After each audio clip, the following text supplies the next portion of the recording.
my 3rd grade year, there was a fight between a weeb and a 3rd grader who was the strongest person in the entire school. During this fight, I had kept my distance so I would be in the hot mess that it was. And things stayed like that until I got involved somehow. And the thing was, I was blamed for it in the end. The day starts out as a chilly morning in the early part of December. I go to class, eat lunch, and chill with my best friend.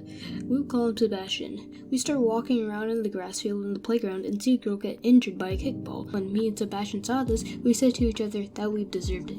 You may be thinking, that's mean. However, if you know who this person is, you would be thanking Jesus himself. We'll call her Anna. Every time you would say something to her, she would always be saying, why aren't you kneeling down? I'm a goddess. Her real name was named after a god. Can somebody knock some common sense into her? We started approaching her the minute she fell to the ground, and she didn't get up for 2 minutes. Oh no, somebody call 911. Just as we were going to get her some help, she did a slow rise and was giving a death stare to the person who kicked the ball. The person she was giving a death stare to was the buffest person in the entire school, a 3rd grader. Let's call him Ice. They both walk up to each other and she punches him in the stomach. And even though he had said sorry, she still did it. You should have said, go Manasai, she's a weeb. Just before he gets ready to fight back, she does a combo slap.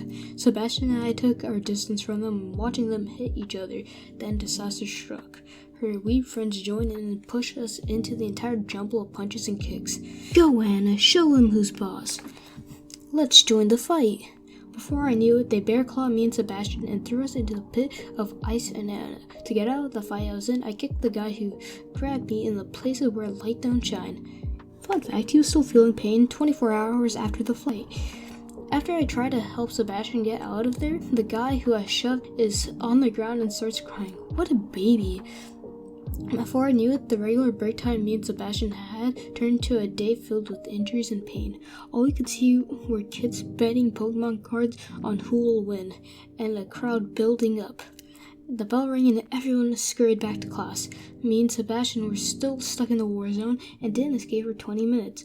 The weeb kids that brought us into this mess also ran away like a bunch of rats. When the principal and counselor came out, they saw us fighting and were in the angriest moments in their entire time at my school. My elementary principal and counselor were like the chillest people on the planet. They barely got mad. The moment they were speaking to us, they got red as a tomato. I was shocked to see this, and I was praying to my mom she would believe in me when I was telling her what happened. Immediately, we were interrogated who started the fight.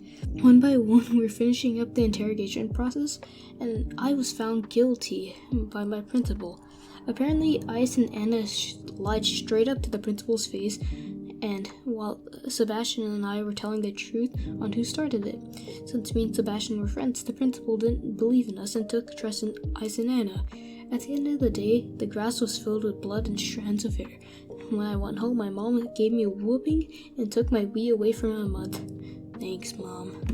If you like this video, subscribe or share it to other people. Fun fact, after we had the incident, a discussion with the counselor began and she had to leave the assembly to talk about bullying. During this time, me and Sebastian had dashed out into the room of 100 kids and